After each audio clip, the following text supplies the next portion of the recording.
Despite launching second, Voyager 1 was on a faster trajectory and would eventually overtake its twin. The original mission was relatively modest by today's standards: fly by Jupiter and Saturn, take some pictures, collect some data, and then drift off into the void. The spacecraft were designed to last 5 years. 5 years. They've now been operating for nearly 10 times that long, and they're still sending back data from the frontier of interstellar space.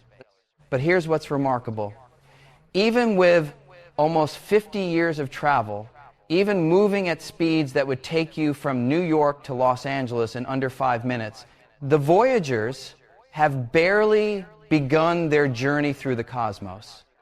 Let me give you some numbers, because the numbers are where the terror begins. Voyager 1 is currently about 15 billion miles from Earth. That's 15 with 9 zeros after it. It's so far away that the radio signals it sends back, traveling at the speed of light, take over 22 hours to reach us. When mission controllers send a command to Voyager 1, they have to wait nearly 2 days to find out if it worked. Now, 15 billion miles sounds impressive, and it is no human-made object has ever been farther from home. But let me put that distance in perspective. The nearest star to our sun is Proxima Centauri, about 4.24 light years away. A light year is the distance light travels in 1 year, about 5.88 trillion miles. So Proxima Centauri is roughly 25 trillion miles away. Voyager 1, after 47 years of travel, has covered about 15 billion miles. That's 0.06% of the distance to the nearest star. Not 6%, not 0.6%, 0.06%. At its current speed, Voyager 1 would take about 73,000 years to reach Proxima Centauri if it were heading in that direction, which it's not. The spacecraft is actually heading toward a star called AC plus 79, 3,888 inches, the constellation Camelopardalis. It will pass within about 1.6 light years of that star in approximately 40,000 years. Not arrive at the star, pass within 1.6 light years of it. Still almost 10 trillion miles away, 40,000 years. Let that sink in. 40,000 years ago, humans were painting on cave walls. We hadn't invented writing. We hadn't built cities. Agriculture didn't exist. The entire span of recorded human history, every empire, every civilization, every war, every discovery, every book ever written, all of that has happened in about 1/8 of the time it will take Voyager 1 to merely pass near another star. And when I say pass near, I mean it will still be farther from that star than Pluto is from our sun. It won't visit that star. It won't orbit it. It will just drift by, a tiny piece of 1970s technology tumbling through the darkness, its instruments long dead, its golden record unplayed, its message unread. This is the terrifying truth that the Voyager journey reveals. Space is not just big. It's so incomprehensibly vast that our fastest spacecraft, traveling for longer than human civilization has existed, will barely have scratched the surface of the gap between stars. But the Voyagers have taught us more than just the terror of distance. They've taught us about the nature of the space between the stars, and what they found is not what we expected. For decades, scientists had theories about what interstellar space would be like. We knew that the sun blows a constant stream of charged particles, the solar wind, that creates a bubble around our solar system called the heliosphere. Inside this bubble, the sun's influence dominates.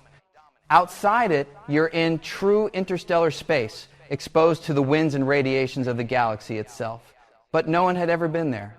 No instrument had ever measured what interstellar space was actually like. All we had were models and guesses. Then, in August 2012, Voyager 1 crossed the heliopause, the boundary where the solar wind meets the interstellar medium. it became the first human-made object to enter interstellar space. And what it found was strange. First, the boundary itself was not where we expected it to be. Scientists had predicted that the heliopause would be roughly spherical, at a more or less uniform distance from the Sun in all directions. Instead, Voyager 1 found that the boundary was much more complex, compressed on the side, facing the direction of the Sun's motion through the galaxy, and stretched out on the opposite side. The heliosphere is shaped more like a comet than a sphere, with a tail stretching behind us as the Sun plows through interstellar space. Second, the transition from the heliosphere to interstellar space was not clean. There was a boundary region, a kind of cosmic no man's land, where the properties of space changed erratically. Voyager 1 spent months in this transition zone, with its instruments showing confusing, contradictory readings. Scientists couldn't tell for certain when it had actually crossed into interstellar space until they analyzed months of data. Third, and most surprisingly, interstellar space itself was not what we expected. The density of charged particles was higher than predicted. The magnetic field was oriented differently than our models suggested. The sounds of interstellar space plasma oscillations that Voyager's instruments could detect were unlike anything we'd heard before.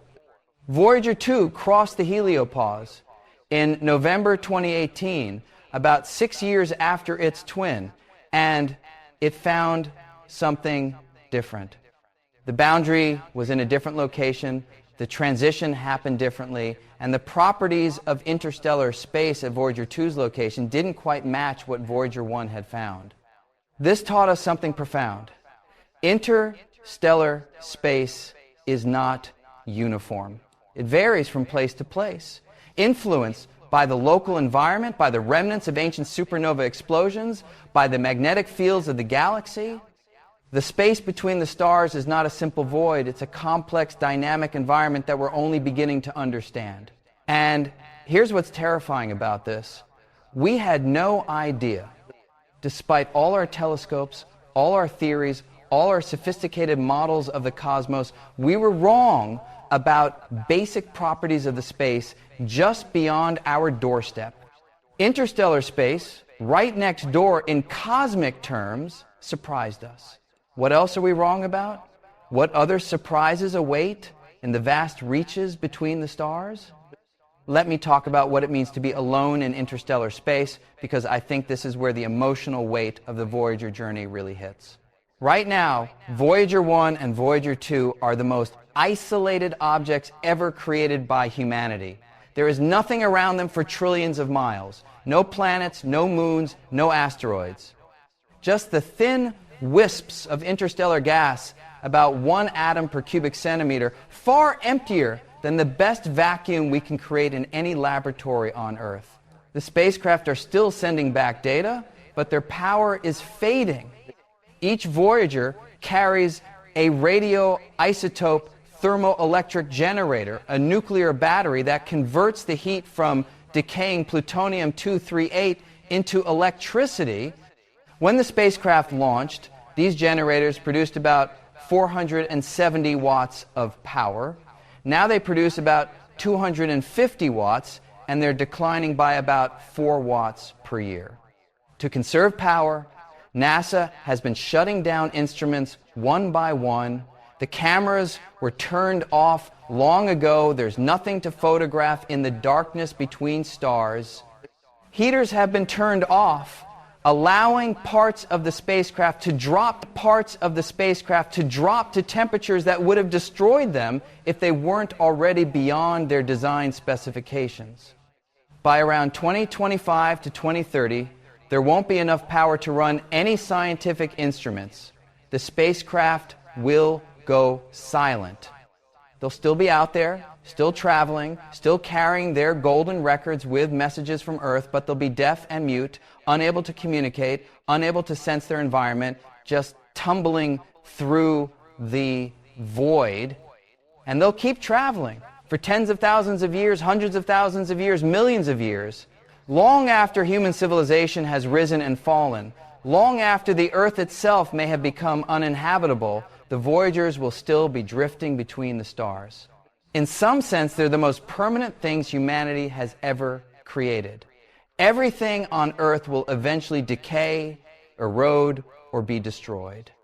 But in the emptiness of interstellar space, with no atmosphere to cause corrosion, no microbes to cause decay, no weathering or erosion, the Voyagers could last for billions of years. They might outlast the human species. They might outlast the Earth. They might outlast the sun itself, which will swell into a red giant in about 5 billion years and likely consume the inner planets.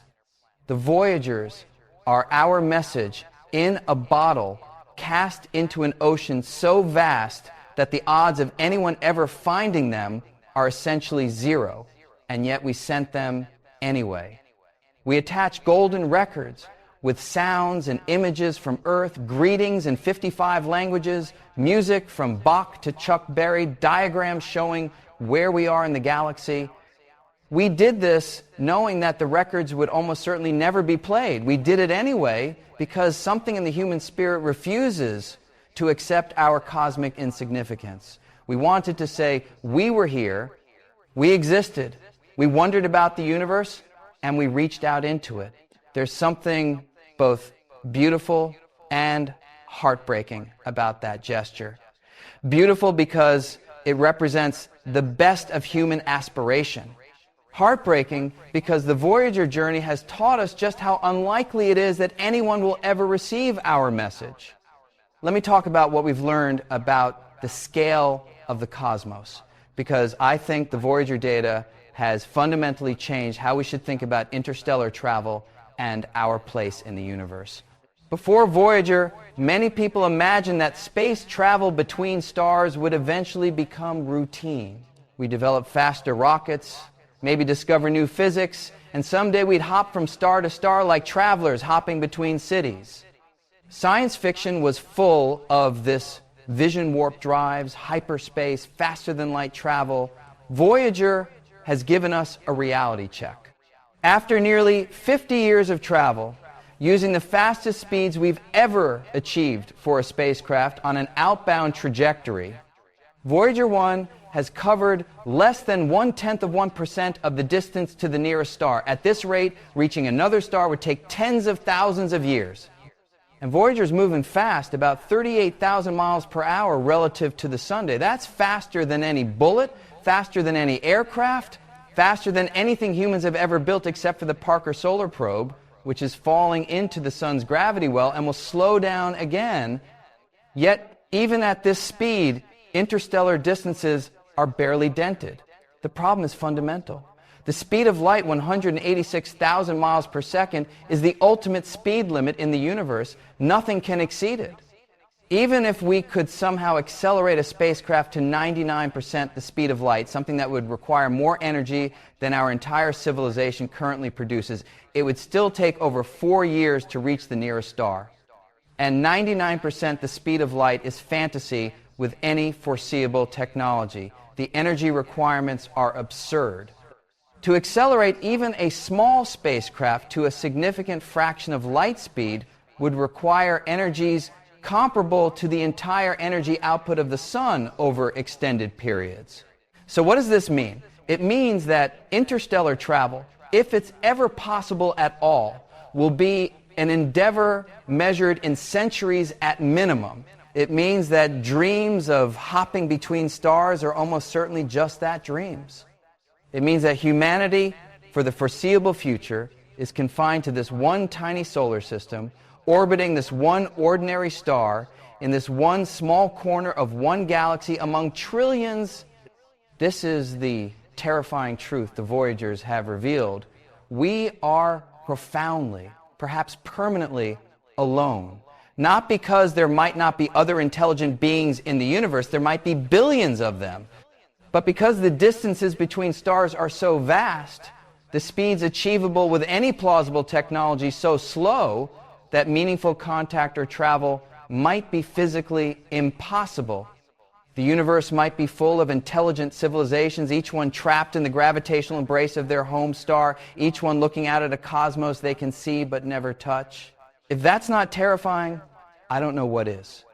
In part 2, I want to explore more deeply what the Voyagers have taught us about the nature of the cosmos, the strange properties of interstellar space, the data that surprised scientists, and what it all means for our understanding of the universe. Because the terror of the Voyager journey isn't just about distance, it's about what we found out there in the darkness. So we've established the incomprehensible scale of the Voyager journey, nearly 50 years of travel at 38,000 miles per hour, and the spacecraft have covered less than 0.1% of the distance to the nearest star. We've confronted the possibility that interstellar travel might be fundamentally impractical, that humanity might be permanently confined to this small corner of the cosmos. Now I want to go deeper. I want to explore what the Voyagers have actually discovered out there in the darkness, because the data they've sent back has revealed a universe that's stranger and more hostile than we imagined. And I want to talk about what happens next, the long, silent journey that will continue for tens of thousands of years after we've lost contact with these remarkable machines. Let me start with the boundary, the heliopause, because what Voyager found there challenged our understanding of how our solar system interacts with the galaxy. For most of human history, we didn't even know the heliosphere existed. We knew the sun emitted light and heat, but we didn't understand that it also blows a constant wind of charged particles, protons, electrons, and other ions streaming outward at speeds of 250 to 500 miles per second. This solar wind creates a bubble around our solar system. Inside the bubble, the sun's magnetic field and particles dominate. Outside the bubble, you're in interstellar space, exposed to the galactic environment, cosmic rays from distant supernovae, the magnetic field of the Milky Way, the thin plasma that permeates the space between stars. The boundary between these two regions, the heliopause, is where the outward pressure of the solar wind exactly balances the inward pressure of the interstellar medium. It's a dynamic boundary, constantly shifting as the solar wind strengthens and weakens with the sun's 11-year activity cycle. Before Voyager, we had models of what this boundary should look like. We expected it to be relatively smooth and well-defined, like the surface of a balloon being pressed on from both sides. Voyager 1 showed us we were wrong. As Voyager 1 approached the heliopause in 2012, scientists expected a clear transition, a sudden change in particle densities and magnetic field orientation that would unambiguously mark the crossing into interstellar space. Instead, they got confusion. Starting in mid-2012, Voyager 1's instruments began showing strange readings. The density of solar wind particles dropped dramatically, as expected for a spacecraft leaving the heliosphere. But the magnetic field direction didn't change. It still pointed in the direction it would point inside the heliosphere, not the direction expected for interstellar space. This created a puzzle. Had Voyager 1 crossed into interstellar space or not? The particle data said yes. The magnetic field data said no. For months, scientists debated what was happening. Some argued that Voyager had entered a new region. They hadn't predicted a kind of heliosheath depletion region where solar particles had escaped, but the magnetic field hadn't yet transitioned. Others argued that the transition to interstellar space was simply more complex than models predicted. The answer came from an unexpected source: plasma oscillations. In April 2013, about 8 months after Voyager 1 crossed what we now recognize as the heliopause, the spacecraft's plasma wave instrument detected vibrations in the surrounding plasma oscillations caused by a coronal mass ejection from the sun that had propagated outward and reached Voyager's location. By measuring the frequency of these oscillations, scientists could calculate the density of the plasma surrounding Voyager 1, and that density about 0.08 electrons per cubic centimeter, was exactly what you'd expect for interstellar space. It was about 40 times denser than the solar wind plasma inside the heliosphere. This confirmed it. Voyager 1 had crossed into interstellar space in August 2012. But the transition had been so strange, so different from what models predicted, that it took months of analysis to be certain. And here's what's unsettling. Even now, we don't fully understand what Voyager 1 experienced during that transition. The magnetic field direction in particular remains puzzling. Our models predicted that the interstellar magnetic field would be oriented differently from the solar magnetic field, but Voyager found that the two fields were nearly aligned. Either our understanding of the interstellar magnetic field was wrong, or something about the interaction between the heliosphere and the interstellar medium creates this alignment. We still don't know which. Voyager 2 crossed the heliopause 6 years later, in November 2018, and it found something different. The boundary was at a different distance from the Sun, about 119 astronomical units for Voyager 2, compared to 122 astronomical units for Voyager 1. The transition happened faster, and the properties of interstellar space at Voyager 2's location didn't quite match what Voyager 1 had found. This tells us that the heliosphere is asymmetric and dynamic. It's compressed in some directions, stretched in others. It breathes in and out with the solar cycle. It's buffeted by the interstellar wind as the Sun moves through the galaxy. We're not traveling through a uniform void. We're sailing through a turbulent sea, and our ship, the heliosphere, is constantly being shaped and deformed by forces we're only beginning to understand. Now let me talk about what Voyager has found in interstellar space itself, because this is where the data gets really strange. One of the most surprising discoveries was the intensity of cosmic rays in interstellar space. Cosmic rays are high-energy particles, mostly protons, that originate from violent events throughout the galaxy. Supernovae, black hole jets, the shock waves of colliding galaxies. These particles travel at nearly the speed of light and carry enormous energies. Inside the heliosphere, we're partially shielded from cosmic rays. The Sun's magnetic field deflects many of them, and the solar wind helps push them away. This is actually important for life on Earth. Cosmic rays can damage DNA and cause cancer, and without the heliosphere's protection, the radiation environment on Earth would be much more dangerous.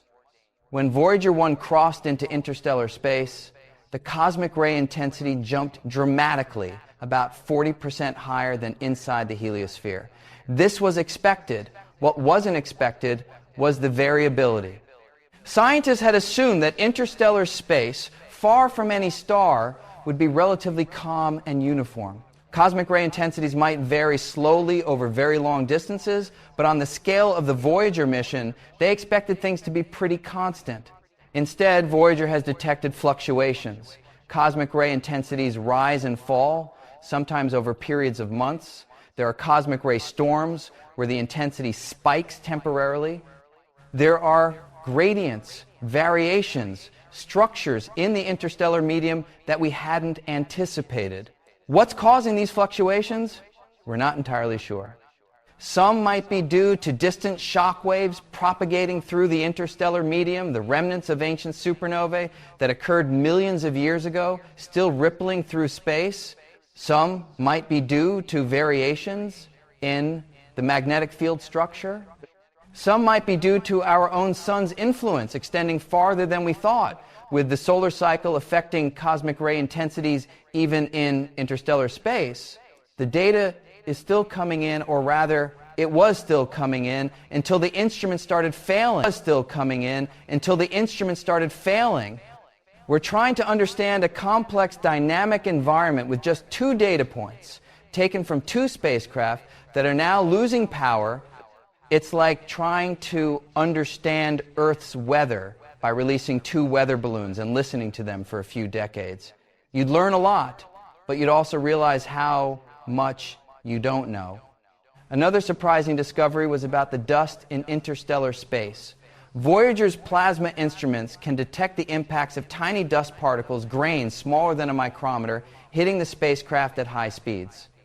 Inside the heliosphere, most of the dust comes from comets and asteroids, debris from our own solar system. But in interstellar space, the dust comes from elsewhere. It's material from other stars, from the deaths of ancient suns, from the formation of the galaxy itself.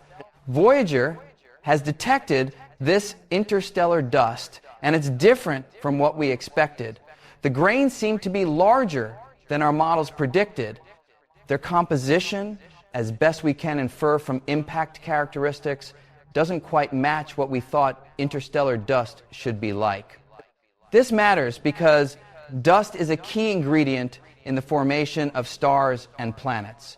The Earth itself is made largely of heavy elements that were once part of interstellar dust grains. Understanding this dust is understanding the raw material from which worlds are born. And once again, Voyager has shown us that our understanding was incomplete. The space between the stars is not what we thought it was. Let me talk about the magnetic field, because this is perhaps the most puzzling aspect of Voyager's discoveries. The magnetic field of the Milky Way galaxy is incredibly weak, about 1 million times weaker than a refrigerator magnet. But it extends across vast distances, permeating the space between stars, influencing the motion of charged particles, shaping the structure of the interstellar medium. Before Voyager, we had indirect measurements of the galactic magnetic field. We could infer its strength and direction from observations of polarized starlight, from the rotation measures of distant pulsars, from the synchrotron radiation of cosmic ray electrons spiraling along field lines. But we'd never directly measured it. Voyager gave us that opportunity. What Voyager found was unexpected. The magnetic field direction just outside the heliosphere was almost parallel to the solar magnetic field direction inside the heliosphere. Our models had predicted a significant angle between the two, perhaps 30 to 60 degrees. Instead, the angle was tiny. This could mean one of several things. Maybe our understanding of the galactic magnetic field direction in our neighborhood was wrong. Maybe the interaction between the heliosphere and the interstellar medium somehow aligns the fields. Maybe there's something about the structure of the nearby interstellar medium, the local interstellar cloud that our solar system is currently passing through, that creates this alignment. We still don't have a definitive answer. And with Voyager's instruments fading, we may not get one anytime soon. What we do know is that the space between the stars is threaded with magnetic fields that guide cosmic rays, shape the structure of interstellar clouds, and influence the formation of new stars. These fields are subtle but pervasive, and understanding them is key to understanding how galaxies evolve. Voyager has given us the first direct measurements of these fields, and those measurements have raised as many questions as they've answered. Now, let me address something that I think is profoundly important, what the Voyager data tells us about the habitability of interstellar space. You know, there's a dream, a science fiction dream, but also a serious scientific speculation that someday humanity might travel between the stars, that we might build generation ships or sleeper ships or some kind of vehicle that could carry humans across the light years to other solar systems. Voyager's data should give us pause about this dream. The cosmic ray intensity in interstellar space is about 40% higher than inside the heliosphere. And that's just the baseline. During cosmic ray storms, it could be much higher. These particles are dangerous. They penetrate spacecraft walls, they damage electronics, they cause cancer in living tissue. Any spacecraft traveling through interstellar space for decades or centuries would be bathed in this radiation.